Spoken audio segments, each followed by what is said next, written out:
இந்த உலகம் நம்மை வெறுத்தாலும் அடிச்சாலும் உதைச்சாலும் நாம எதுவும் அவங்கள திரும்பி பேசக்கூடாது. முகத்தை சிரிச்ச மாதிரியே வச்சுக்கிட்டு இருக்கணும்.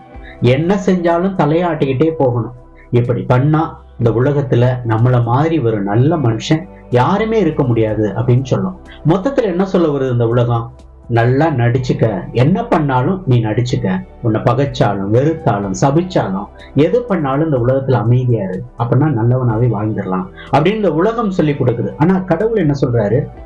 நடிக்க சொல்லல, உண்மையா நீ அது போலதான் வாழணும் அப்படின்றாரு. இதைத்தான் லூக்கா நற்செய்தி அதிகாரம் 6 இறை வார்த்தை 27, 28 சொல்றாரு.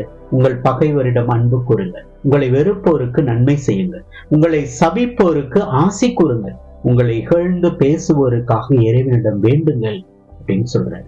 இந்த உலகத்துல உண்மையாவே இப்படித்தான் வாழணும்னு சொல்றாரு. நடிக்க சொல்லல, நடிச்சு அதன் அடிப்படையில நல்லவனா இருக்கணும் அப்படின்னு சொல்ல, கடவுளுக்கு பயந்து உண்மையா இப்படிப்பட்ட ஒரு வாழ்க்கை வாழணும் அப்படின்னு அவர் சொல்றாரு.